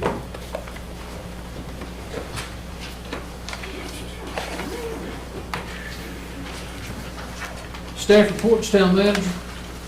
Virginia Municipal League Conference is October 7th and 8th. That's a Wednesday and Thursday. And if you're interested in attending, if you could, please let Michelle know. This is, of course, the conference that we typically attend annually, but they're doing it digitally this year. So, and they're doing it a little bit different, obviously different format, and doing it different days of the week than they typically do it. But it's Wednesday and Thursday, October 7th and 8th. And if you would like to attend, if you could, just let Michelle know. And also just let you know the chiefs are here, if you maybe give you an update in regards to health task force. That's all I have. Mr. Broughton, I have nothing, thank you. other staff, Ms. Tweedy, Nelson. Will, you don't have anything? Oh, yeah, from Lanny. Ladder truck should be here first of October. It's what? First of October It's what? for the new ladder truck. Okay, good. We'll do the final inspection on it the week of the 21st. And if everything looks good, then they'll deliver it the week after that. Do you have plans for any kind of an Yeah, open house even and see the celebration new? or anything. Yeah, we'll do something, whatever the governor allows us to do. Right. But the truck won't go into service immediately when it gets here. We've got to write an extensive training program that we've got to put everybody through for that truck. So, but it'll be available for you guys to come look at when it comes in, and we'll try to incorporate something, you know, into Fire Prevention Week. We've decided not to have the Fire Prevention Parade, sort of following suit with Pulaski Fire Department. They canceled their parade, first time their parade's ever been canceled, and just don't think the optic is good right now to have a parade. Are you going to talk later about the virus and what Virginia Tech students are? No, he's gonna talk about it right now. We're gonna talk about it right now. All right. That's under other staff. Chiefs? Go ahead, Chief. I think it could be very short-winded tonight. I think we all know in our community that we've seen a spike in cases. We knew that we were going to see a spike in cases. You're bringing 30,000 people into our community. I spoke to Dr. Bissell this afternoon. You know, her general statement is 95% of positive tests that we have incurred over the past week have been college students. She also makes a statement that we do not see, lack of better terms, cross-contamination between students and our general population. We also are seeing that our positive rate is starting to go down for students. We knew that influx was going to cause us some issue, and I think we've weathered that. Kids going back to school today, probably have to weather some storms there, but we're built for that, and the task force is alive and well and working hard, so we'll continue to press forward and make good decisions that benefit our community. Be testing tomorrow at the Frog Pond on Cinnabon from 10 to 1. Okay. Are you guys still meeting with the school board and, I imagine? Is that the whole task force, you mean? That we Yes. had, the task force? Yeah, the school is involved with our task force. They have a member on that committee every day. I know, so they're still coming out to the meetings right now? The school has been very active. We are great partners, and they've worked hard to develop a really good plan to get our kids back in school. They've worked diligently. As far as you know, today went pretty well. As far as I know, I've not heard anything to the contrary. Very good. Thank you. Billy, anything to add to that? Good. All right, council reports, Mr. Stipes, No report, Mayor, thanks. Mr. Showalter, No report. Mr. Hubbard. Yes, I would like to just say a few words here. You know, last spring, we put together our budget, which was sort of a bare bones budget, just to see how our revenue would be affected during the summer and during right now. And I think in October, we're probably going to look over several things that we wanted to do last spring, but we just didn't feel confident that we would have the revenue to cover it. And I think that Valerie's probably going to make a little presentation and say just how an update on that. Now, along with that, I wanted to say something about the park. You know, this is a very difficult time. So I want to mention, if we hold off on this, the $18 million that we are going to have to spend now, with inflation, we waited 3 or 4 years, that 18 million is going to add up to 21 million. And another thing I think that we should consider, right now interest rates are as low as they're ever going to be. You cannot get them any lower than this. So I was just hoping that all of us on council could be thinking about this for the next couple of weeks, because I feel certain it will be brought up in October. Thank you. Mr. Bishop. Sacks. Yes.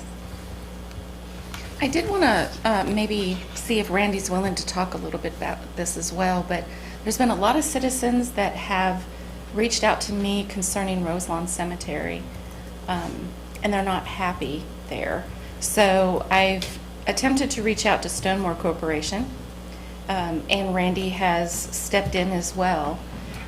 Do you mind giving a short update on the progress of that so people watching know that progress is being made?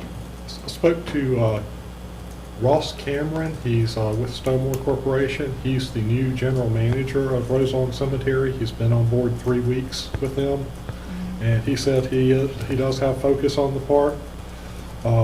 He said that basically the tombstones are, or I guess the plaques are to the side for a variety of reasons, including maintenance and repair. Also, some people don't desire for them to be down if they're still living, though they've paid for the headstone. So they do have many in storage. He said that he was going to be on site this week working through getting the ones down that need to be down. He's working on the mausoleum. He's going to have it, the gutters cleaned, have it pressure washed, have the ceiling tiles replaced and other maintenance done to it, and also focus on landscaping. And they've got a maintenance company hired for landscaping maintenance. They have 2 people splitting time between this cemetery and another cemetery for Stonemore Corporation. Okay. Thank you for the update. Sure. Appreciate that. Was And he that able we're to still going help? to continue to work with them and talk with them and until we see some He satisfactory did say results. he'd give me updates pretty regularly. So. Yeah. Thank you. I was in the cemetery last week, and Kevin, the fellow who runs the cemetery, he said there have been several people who have been transferred from Roselawn to Sunset. Oh, And I wow. thought that was really surprising that they would do that. Hey, Randy, you mentioned the state commission that sort of oversees these private cemeteries, because that's what Roselawn is. Right. Marissa, has the people you've discussed this with, have they I know Randy put out the contact information, but can this commission have any impact if these citizens They will can. contact them? It's Department of Occupational and Professional Regulation, basically a DPOR. They do issue licenses for private cemeteries, and they can potentially withhold their license and cease operations of cemetery if that's their desire. Of course, they're going to try to correct any infractions first. Yeah. But they are looking into it. So they have gotten over 20 complaints. Go ahead. Now, we had staff go out there, right? Yes. And was there any infractions for our? Well, there are some, I guess, I'd say minor landscaping things. There's some barren spots of grass. There were some spots of junk and debris. As I mentioned, there were some of the nameplates stored basically behind the fence area. So, like I say, I guess potentially barren grass spots, although, a few square foot might not necessarily be an erosion and sediment control violation. It might be a violation of the depot regulations for cemeteries. The concern that I had, Mr. Showalter, was had gravestones being driven over. And you could clearly see tire marks right over them, and they were busted. And to me, that's unacceptable. But I am aware of several people who made their complaint to DPOR, including myself. And I did get a response I shared with Randy, that they're going to look into it. Yeah, DPOR, I have contacted them as well, and I know a lot of the people that have been complaining on Facebook and everywhere else. I've spoken to them as well, and I heard that they have been getting phone calls from DPOR as well. And I know that some of their issues have already been corrected, so, but I know that DPOR is actually looking into it, so that's good news. And that you guys are looking into it, so that's phenomenal to hear. And I would, Randy, I would just, who was the gentleman in charge now up there? Ross Campbell. I would just, if you can talk to him in the next week, say this is something that's, we always talk about back burner or front burners, but this is on the front burner. And I'm going to tell you why, is because Mr. Sykes mentioned it, and I'm not going to actually get a great quote out of it, Brad. I'm sure I'm going to butcher it, but you said people make a quick assumption about a community based on how they treat those who have passed on. And you mentioned that years ago, and how important it is when the town took over Sunset that we do keep it up, and we do keep it up. We do a very good job of that. So this is going to be something that you can hear from each one of us that we're going to be interested in, then fulfilling their promises to those families who have members buried there. Okay? If you would just let them know that. Yes. That's all I have, Mayor. Thank you. Ms. Hicks? Yeah, I just, I have gotten some phone calls from people asking about our Facebook Live. They really enjoy being able to view it from Facebook. I don't know what is the difference between the YouTube thing. I guess I don't know if it's the link sharing or is it that much delay? At least it's not here. But can you tell me why is it more difficult for people to get on and see the live streaming from Town Council now that it was the other day from Facebook? Do you know a particular person having a problem, maybe have them contact either me or Melissa? Okay. And then another one of the comments was they're not able to put comments in there like they used to. And then something else was, I guess that's it. Thank you. We do have a place for public comment on the council agenda if people want to make comments. Can you explain that to me? I don't. The citizens hearing, if people want to speak. You mean under the YouTube thing? Well, if people want to make comments at council, they can do so during the citizens hearing. Yeah, but those have not been able to be read during town council meetings, and they seem kind of like put on the pile with the rest of the emails. I don't see their voices being heard. In the past, Randy, when we were having our FaceTime or whatever, people could actually go in and type comments at that moment. I think that's what she referred to, correct? Yes. Do you see a need to continue that? Or I would you rather have- personally think it's great for people to be informed. Well, they can watch the video and they can actually probably copy and paste a link to their personal Facebook page and they can comment and start a stream there after the meeting. And I think it's important. I have no problem with it. And I think on YouTube, it's going live. People are watching this right now. I think that's the point of going live with the council meeting. I think YouTube's fine. And I also support no comments, just for the reason of what I have read in the comment section. I wouldn't want kids to see that. So I support turning comments off, and if they can email us, they can come here. There are other avenues other than being a keyboard warrior. I'm fine with it.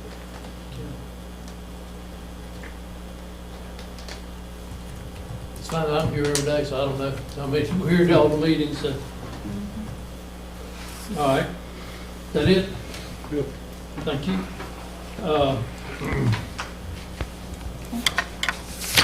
Under other business, Ms. Sachs. Yes. Excuse me.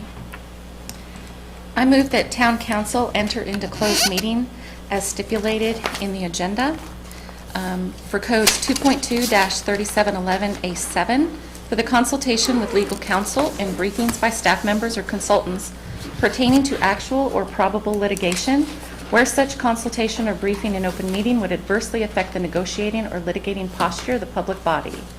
For the purposes of this subdivision, probable litigation means litigation that has been specifically threatened or on the public body or its legal counsel has a reasonable basis to believe it will be commenced by or against a known party. The closed meeting is for council discussion of town's involvement in pending litigation, Carroll's LLC and A&V Real Estate LLC versus NRV Marketplace LLC. The second topic is a closed meeting under Code of Virginia 2.2-3711A1 for the discussion, consideration, or interviews of prospective candidates for employment, assignment, appointment, promotion, performance, demotion, salaries, disciplining, or resignation of specific public officers, appointees, or employees of any public body. The closed meeting is for council to discuss appointment of clerk of council. Can we get a poll? That's in form of motion. It's in form of a motion. Need a second. Second. Have a motion and a second. Any discussion? Madam Clerk? Yes, I have a discussion. If we're going to close session under item 1, is the town also involved in that litigation?